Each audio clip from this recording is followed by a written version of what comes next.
Хари Потер и каменот на мудрост од Джоана Кейтлин Роулинг. Момчето што преживеа. Господин и госпоѓа Дарсли од Привет Драйв број 4 со гордост велеа дека се сосем нормални. Беа последните од кои би очекувале да се вмешани во нешто чудно или таинствено, зашто едноставно не прифаќаа такви бесмислици. Господин Дарсли беше директор на фирмата Грансинг, која произведуваше дупчалки. Беше голем, месец човек, речиси без врат. Иако имаше многу големи мустаки. Господја Дарсли беше слаба и русокоса, со речиси двојно поголем врат од вообичаениот, што многу и користеше со оглед на тоа што поминуваше голем дел од времето истегнувајќи го преку дворските огради, за да ги шпионира соседите.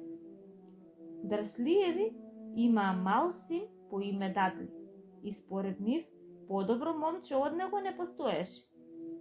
Дарслиеви имаа се што сакаа, но имаа една тајна и најголемиот страф им беше дека некој ќе ја открие.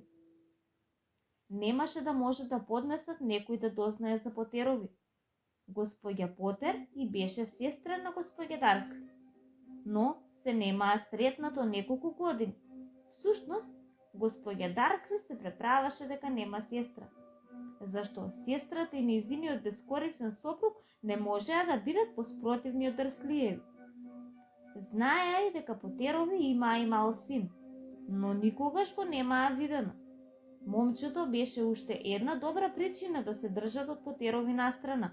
Не сакаа Дарсли да се меша со некое такво дете. Кога господин и господја Дарсли се разбудија тој мрачен сив вторник, кога почнува нашава приказна, ништо на обичното небо надвор не навестуваше дека наскоро ќе се случуваат чудни и таинствени работи низ целата земја. Господин Дарсли си подпевнуваше додека ја одбираше најстодевната вратоврска за на работа, а господја Дарсли весело зборуваше додека се мачеше да го седне разврсканиот Дадли на бебешкото столче. Никој не го забележа крупниот жолто кафеав буф што прелета покрај прозорецот. Во 8 часот господин Дарсли ја зеде чантата, ја бакна господја Дарсли во образот и се обиде да го бакне Дадли за збогом, но утна, зашто Дадли сега беснееше и ги фрлаше житарките кон зидовите. Ѓаволче на тато, задоволно се насмеа господин Дарсли на излегувањето од дома. Влезе во автомобилот и го напушти приодот на бројот 4.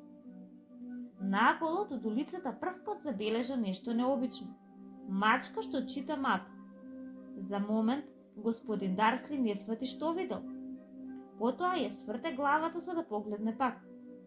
Наголот од Привет Драйв стоеше домашна мачка, но немаше никаква мапа. Што ли си помислил? Мора да го измамила светлината. Господин Дарсли трепна и се загледа во мачката. И таа во него. Додека господин Дарсли го свртуваше аголот и излегуваше на патот, ја гледаше мачката во ретровизорот. Сега мачката го читаше знакот со надписот Привет Драйв. Не гледаше во знакот, мачките не умеат да читаат ниту мапи. Господин Дарсли се стресе и ја тргна мачката од умот. Додека возеше кон градот, не мислеше на ништо друго, освен на големата нарачка на дупчалки што се надеваше дека ќе ја добие тој ден. Но на крајот од градот нешто друго му ги стера дупчалките од умот. Седејќи на вообичаениот утрински собраќајан метеж, не можеше да не забележи дека наоколу имаше многу луѓе во необична облека. Луѓе во некакви наметки. Господин Дарсли не можеше да поднесе луѓе во чудна облека. Што се не носат тие млади? Предпостави дека им е некаква глупава нова мода. Тропкаше со прстите по воланот и погледот му застана на група од овие чудаци кои што беа застанати мошне близу. Заедно шепотеа возбудено. Господин Дарсли се разлути кога виде дека некои не беа воопшто млади, па оној сигурно беше постар од него, а носеше смагартно зелена наметка. Каква дрскост! Тогаш на господин Дарсли му текна дека е веројатно некаква смешна приредба. Луѓе во очигледно се собираа за нешто. Да, сигурно беше тоа. Автомобилите продолжија и по неколку минути господин Дарсли пристигне на паркингот на Грангинс и со умот им се врати на дупчалките. Господин Дарсли секогаш седеше со грбот свртен кон прозорецот, во канцеларијата на 9-тиот кат. Да не беше така, можеби ќе му беше тешко да се концентрира на дупчалките тоа утро.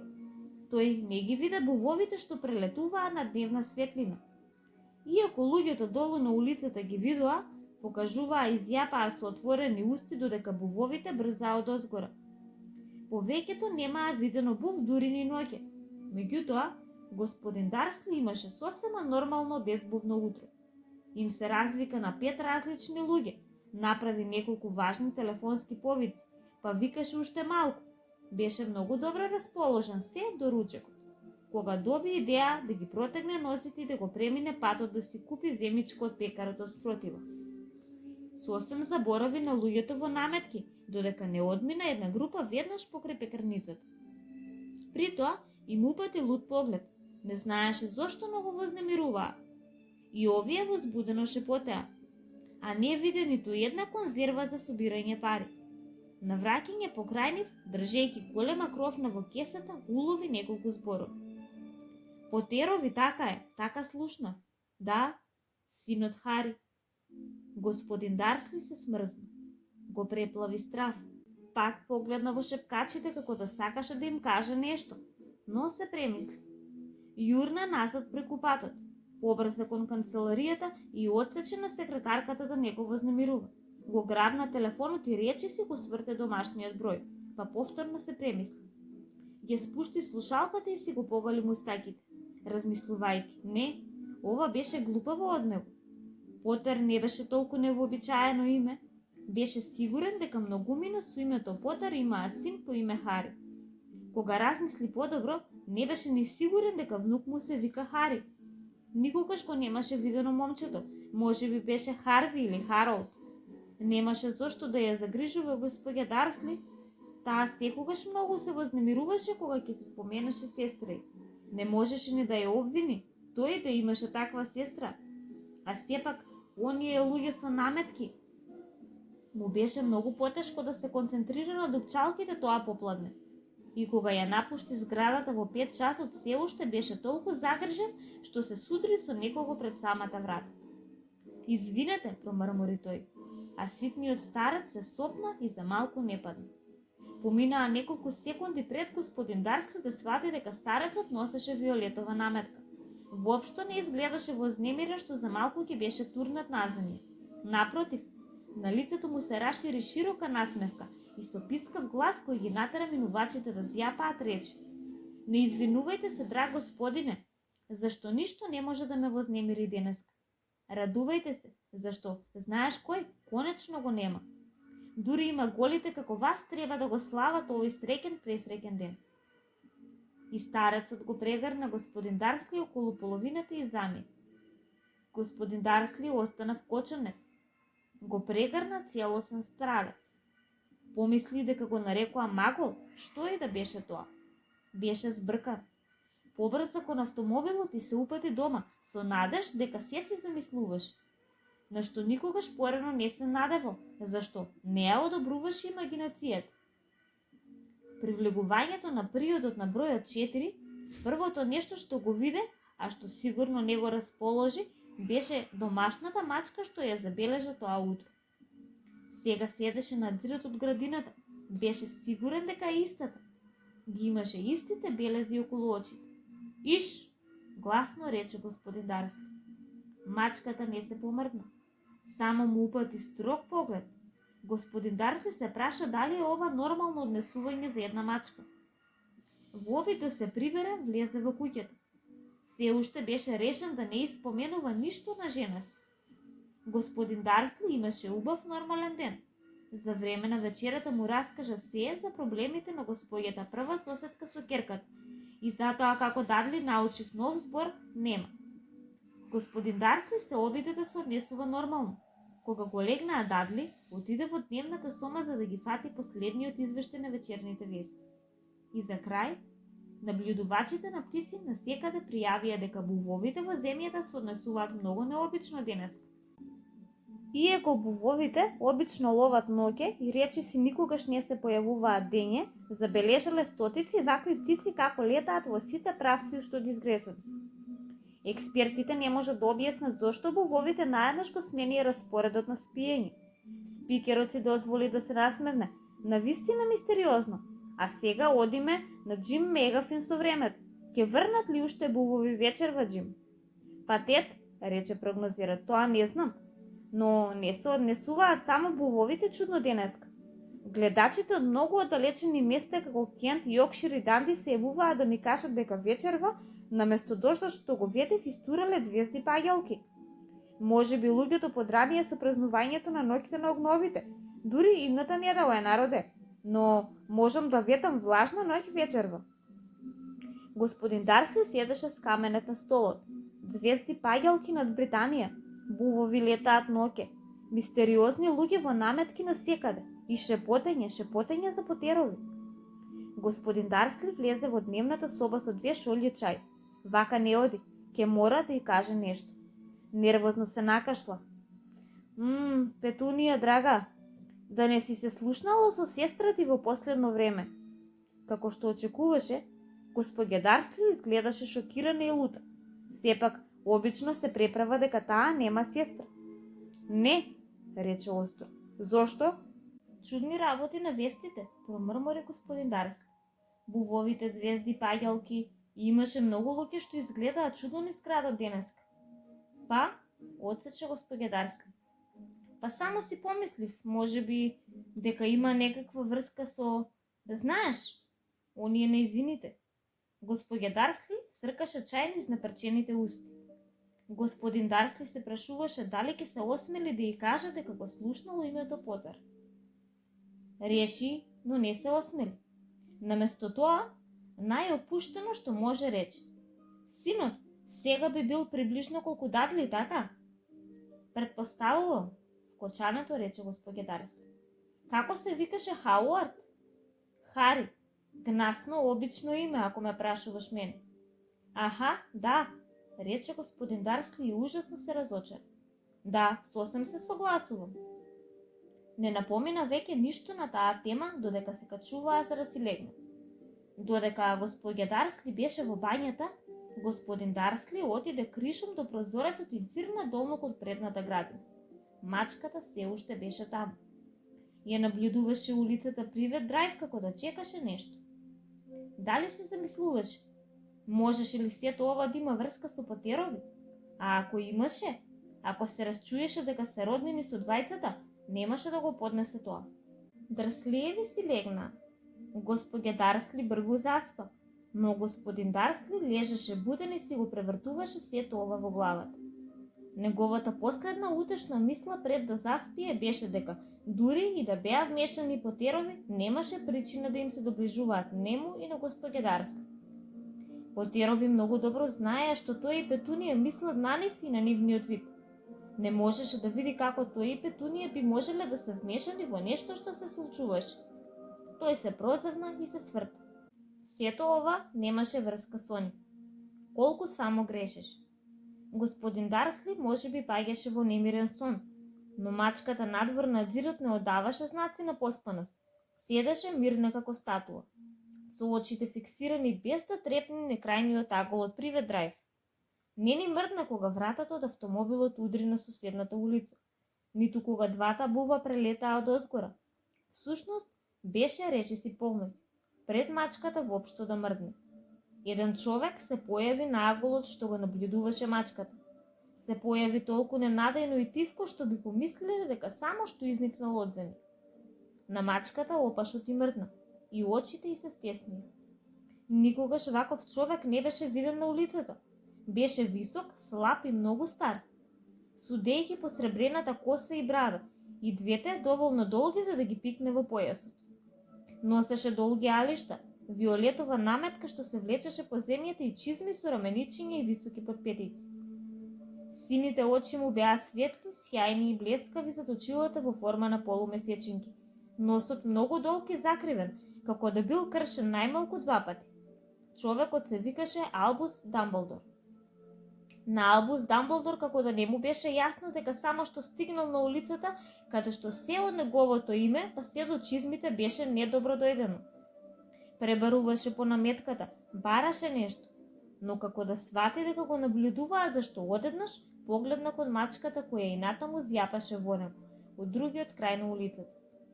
Од некоја причина, гледката со мачката како да му беше забавна, се закикоте и промрмори. Требаше да предпоставам. Го најде она што го бараше во внатрешниот џеб, изгледаше како сребрена запалка за цигари. Нагло ја отвори, ја задржа во воздухот и ја штракна. Најблиската улична светилка згасна со мал пукот. Пак ја штракна. Следната светилка затрепка и згасна. 12 пати го штракна гасилникот, сето дека единствените светилки на целата улица не беа две иглички во далечината. Очите на мачката што го гледаше, да погледнеше сега некој од прозорецот, па дури и од подзивот на господин Дарсли, не би можел да види што се случува долу на тротоарот. Дамблдор го врати гасилникот во наметката и се упати по улицата код бројот 4, каде што седна на дзидот покрај мачката. Не гледаше во неа, но набргу и прозбори. Мило ми е што ве гледам, професорке Макгоналд. Се сврте и се насмевна на мачката. Но неа ја немаше. Наместо тоа и се насмевна на една мощна строга жена со четвртасти очила со иста форма како што белегзиите околу очите на мачката. И таа носеше наметка, смарагна, црна коса и беше цврсто врзана во пунџа. Изгледаше мощно вознемирена.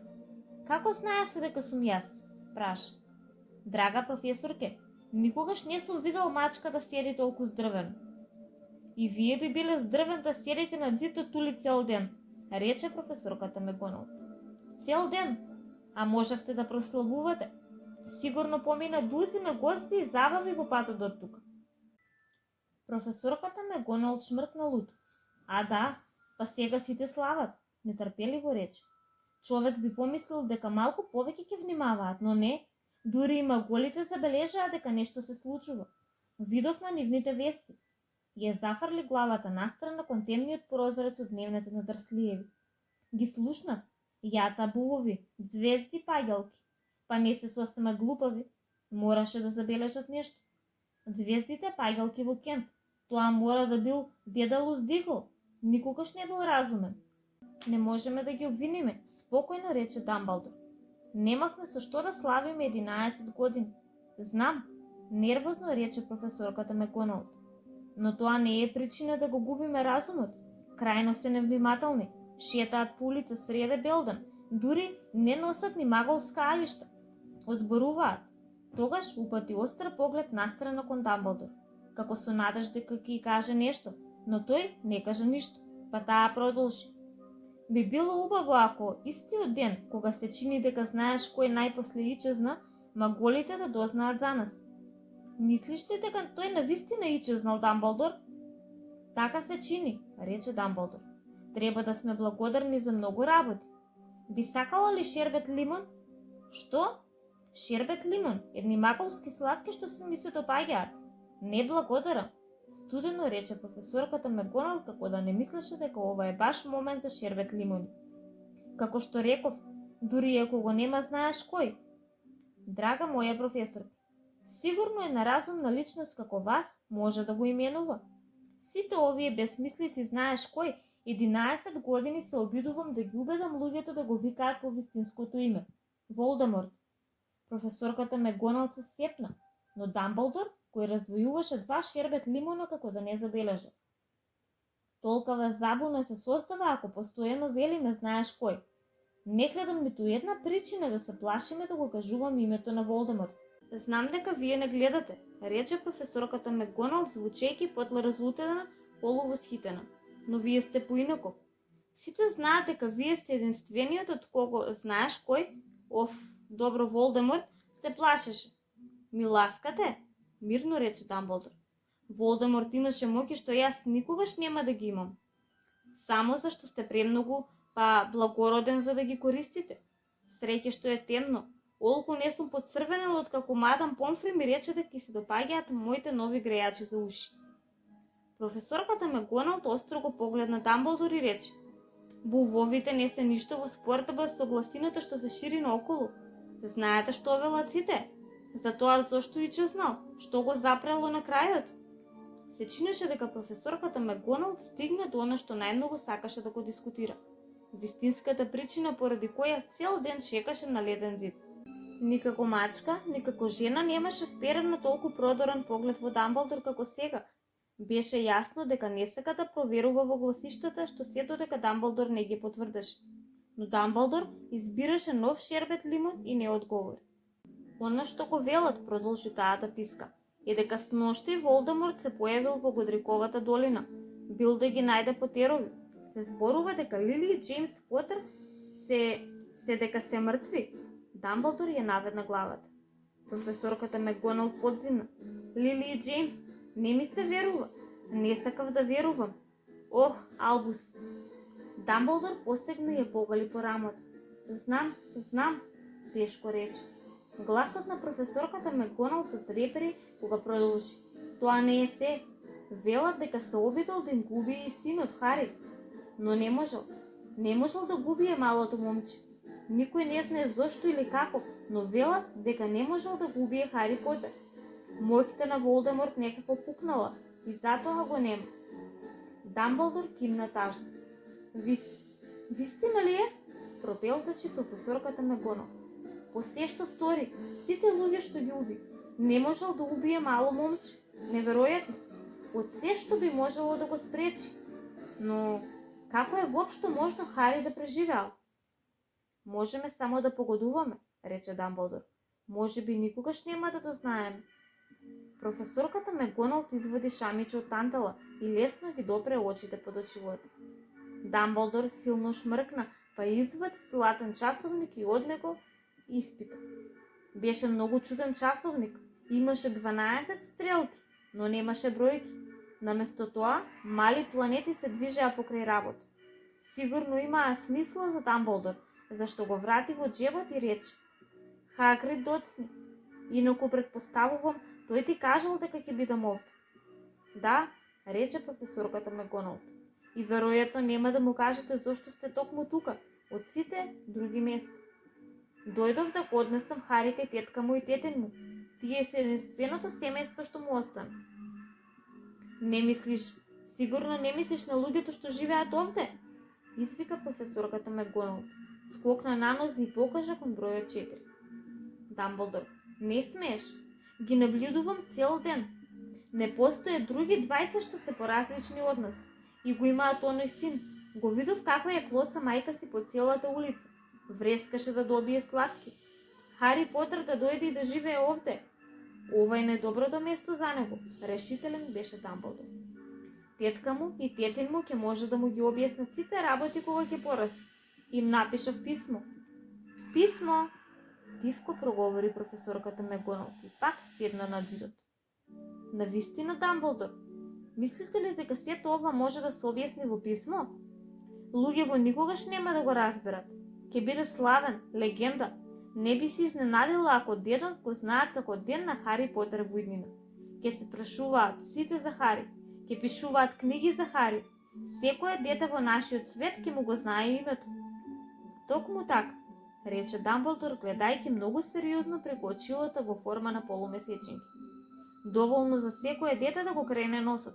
Славен пред да може да оди и да зборува. Славен за нешто што нема ни да го памети.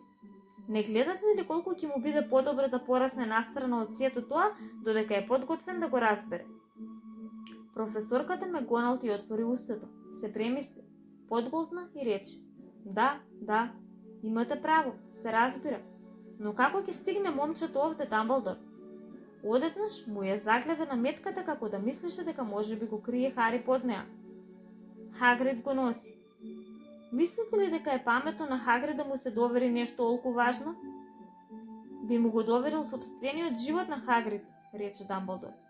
Не велам дека нема добро срце, колебливо рече професорката Макгонал, но не е тајна дека е невнимателен. Има обичај да... Што беше тоа? Тивко брмчење ја прекина тишината околу нив. Стануваше се погласно додека гледаа горе-долу по улицата, барајќи знак од фарови. Брмчењето прерасна во татнеш кога двајцата погледнаа кон небото. Голем моторцикл падна од воздухот и слета на патот пред нив. Иако моторциклот беше огромен, не беше ништо во споредба со човекот седнат врз него. Беше речиси 2 пати повисок од нормален човек и најмалку 5 пати поширок. Едноставно изгледаше преголем за пропишаните правила и толку див. Долга, густа, замрсена коса и брада која му го сокриваше поголемиот дел од лицето. Имаше дланки големи како капаци од канти, а стапалата во кожените чизми беа како бебиња делфини. Во широките мускулисти раце држеше купче кебиња. Хагрид, рече Дамблдор звучејќи како да му олеснил. Конечно, откаде ти е тој моторцикл? Го зајмив професоре Дамблдор, господине, рече джинот и внимателно се спушти од моторциклот додека зборуваше. Младиот Сириус Блек ми го зајми. Го носам, господине. Немаше проблеми, нели? Не, господине. Куќата беше лом, ама го извадив жив и здрав, пред да почнат да се збираат маголине. Заспа дур летавме над Бристол. Дамблдор и професорката Мегоналд се наведнаа над купчето кебиња. Внатре, едва и видливо, имаше цврсто заспано машко бебе. Под прамениот катран црна коса, врз челото можеа да видат рана со необична форма, како молња. Дали таму? Шепна професорката Мегоналд. Да, рече Дамблдор, ќе има таа лусна за секогаш. Не може да се стори ништо во врска со тоа, Дамблдор. Дури и да можам, не би сакал. Лузните може да бидат корисни. Еве, јас имам една на левото колено, која е како совршена мапа на лондонската подземна железничка. Добро, дај го ваму, Хагрид. Подобро да завршиме со ова. Дамблдор го зеде Хари во раце и се сврте кон куќата на Дрслиеви. Може ли да се збогувам со него, господине? Праша Хагрид. Ја наведна големата бушева глава над Хари и му залепи бакнеш кој сигурно беше греблив и влакнест. Одеднаш, Хагрид испушти леле како рането куче. Шш, просаска професорката Мегоналд. Ќе го разбудиш и него и маголите. И извинете ме, залипа Хагрид. Извади големо точкисто шамиче и го скри лицето во него. Ами не можам да поднесам. Лили и Джеймс отепани, и Малион, сирот Хари, да живеете со маголи. Да, многу е тажно, но прибери се, Хагрид. Или ќе им нададат, прошепоти професорката Мегоналд и внимателно го погали Хагрид по раката. А Дамблдор го прескокна нискиот зид од градината и тргна кон влезот. Нежно го спушти Хари на прагот, извади писмо од наметката, го пикна во кебето и потоа се врати кон другите двајца. Цела една минута стоеа така и гледаа во купчето, а Хагрид му се тресеа рамената.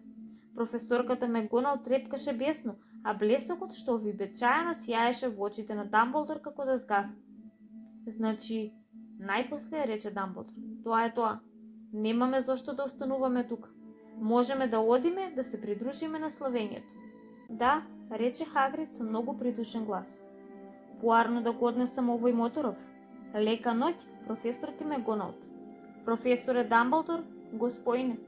Брешејќи си ги расплаканите очи од ракавот на јакната, Хагрид се фрли на моторот и го стартуваше.